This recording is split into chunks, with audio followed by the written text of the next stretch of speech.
എല്ലാവർക്കും നമസ്കാരം. ഇന്ന് നമുക്ക് റേഷൻ അരി കൊണ്ട് വളരെ കുറച്ച് മാത്രം ഉഴുന്ന് ചേർത്തിട്ട് നല്ല പഞ്ഞി പോലെ ഇഡ്ഡലി എങ്ങനെ ഉണ്ടാക്കാൻ നോക്കാം.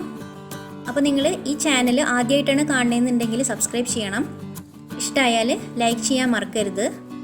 അപ്പോൾ നമുക്ക് വീഡിയോ കണ്ടു നോക്കാം.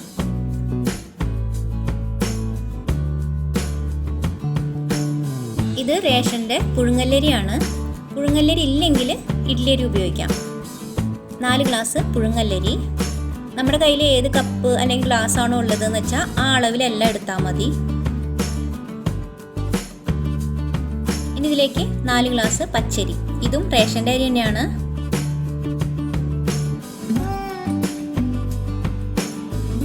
ഇനി ഇത് നന്നായിട്ട് കഴുകണം. അപ്പോൾ ഒരു 3-4 പ്രാവശ്യം വെള്ളം മാറ്റി മാറ്റി കഴുകണം. ഏകദേശം വെള്ളമൊക്കെ ഒന്ന് തെളിഞ്ഞ് വരണ വരെ കഴുകിയെടുക്കണം.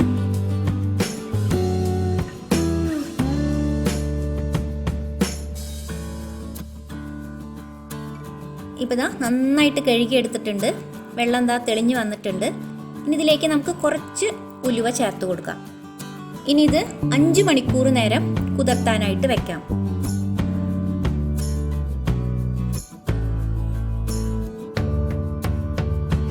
ഒരു ഗ്ലാസ് ഉഴുന്ന്.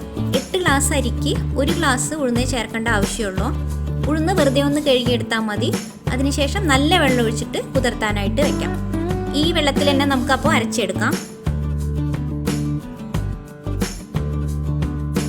ഇപ്പോൾ ഒരു 5 മണിക്കൂറൊക്കെ ആയിട്ടുണ്ട്. അരിയും ഉഴുന്നും നന്നായിട്ട് കുതിർന്ന് വന്നിട്ടുണ്ട്. ആദ്യം നമുക്ക് ഉഴുന്ന് അരച്ചെടുക്കാം.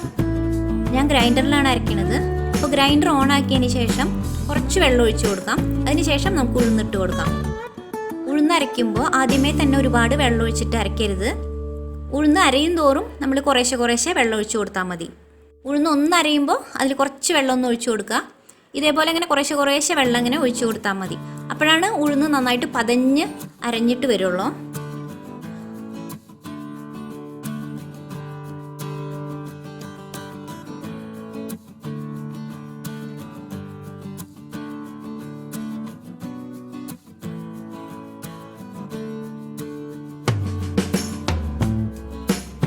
അതുപോലെ തന്നെ ഒന്ന് അരഞ്ഞ് വന്നതിന് ശേഷം നമ്മളൊരു സ്പാച്ചിൽ വെച്ചിട്ട് ഒന്ന് ഇടയിൽ നിന്നൊക്കെ ഒന്ന് വടിച്ചിടണം.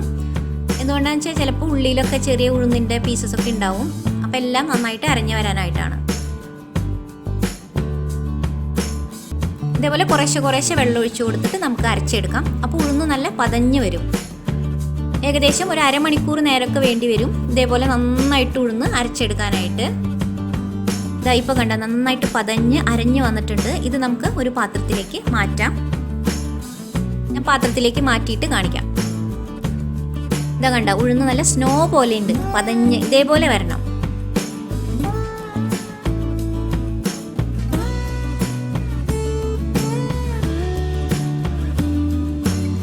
ഇനി അരി അരച്ചെടുക്കാം. അരി അരയ്ക്കുമ്പോൾ ഇതേപോലെ തന്നെ ഒന്ന് ഓണാക്കിയതിന് ശേഷം കുറച്ച് വെള്ളം ഒഴിച്ചു കൊടുത്തിട്ട് അരി ഇട്ട് കൊടുക്കാം. ഒന്ന് അരഞ്ഞു വരുമ്പോൾ കുറേശ്ശെ വെള്ളം ഒഴിച്ചു കൊടുക്കാം.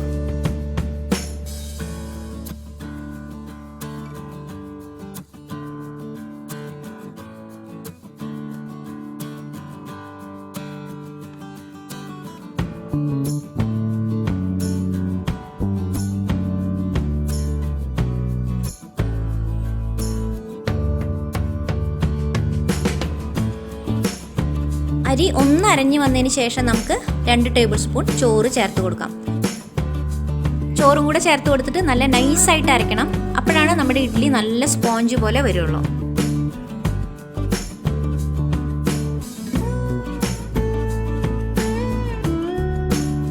ഇപ്പോൾ അരി നന്നായിട്ട് അരഞ്ഞു വന്നിട്ടുണ്ട്. ഇനി ഇതിലേക്ക് ആവശ്യത്തിന് ഉപ്പും കൂടെ ചേർത്ത് കൊടുക്കാം.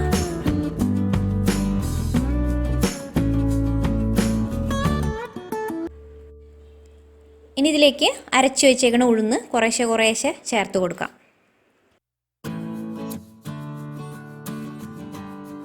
ഇപ്പോൾ ഗ്രൈൻഡറിൽ അരച്ച ഉഴുന്ന് എല്ലാം കൂടെ ചേർക്കാൻ പറ്റിയില്ലെങ്കിൽ നമ്മൾ വേറൊരു പാത്രത്തിലേക്ക് മാറ്റിയിട്ട് മിക്സ് ആക്കി എടുത്താലും മതി.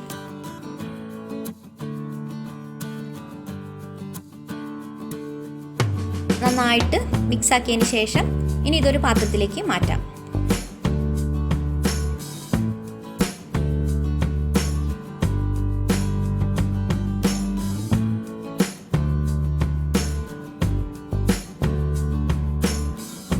പാത്രത്തിലേക്ക് മാറ്റിയതിന് ശേഷം ഒരു സ്പൂൺ വെച്ചിട്ട് നമുക്ക് നന്നായിട്ട് ഇതേപോലെ ഒന്ന് അടിച്ചിട്ട് എടുത്തു വെക്കണം.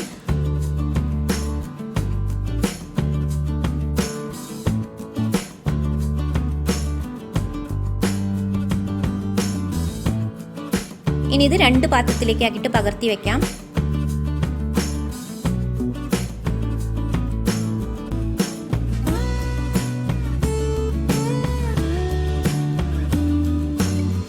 മണിക്കൂറൊക്കെ മതി, നന്നായിട്ട് പൊന്തി വരും.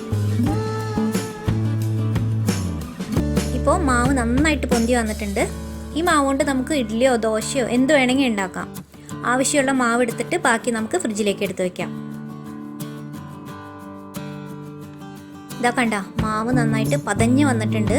മാവ് കണ്ടാലേ അറിയാം ഇഡ്ഡലിയും നല്ല പഞ്ഞി പോലെ വരുമെന്ന്. ഇത് ഞാൻ മാവ് അരച്ചതിന് ശേഷം ആ ഗ്രൈൻഡറിൻ്റെ പാത്രത്തിലും അതുപോലെ കല്ലിലൊക്കെ ഒന്ന് വെള്ളം ഒഴിച്ചിട്ട് മാറ്റി എടുത്തു വെച്ചതാണ്. അപ്പോൾ നമ്മൾ മാവ് കൂട്ടി വയ്ക്കുമ്പോൾ തന്നെ ഒരുപാട് വെള്ളം ഒഴിച്ച് കൂട്ടി വയ്ക്കേണ്ട. നമ്മൾ ഇഡ്ഡലി ഉണ്ടാക്കുന്ന സമയത്ത് മാവിൽ ഒരുപാട് തിക്കാൻ തോന്നുകയാണെങ്കിൽ ഈ വെള്ളം ഒഴിച്ചിട്ട് ഇഡ്ഡലി ഉണ്ടാക്കാം. അതുപോലെ തന്നെ ദോശ ഉണ്ടാക്കുകയാണെങ്കിലും ഈ വെള്ളം ഒഴിച്ചിട്ട് ദോശ ഉണ്ടാക്കിയാൽ മതി.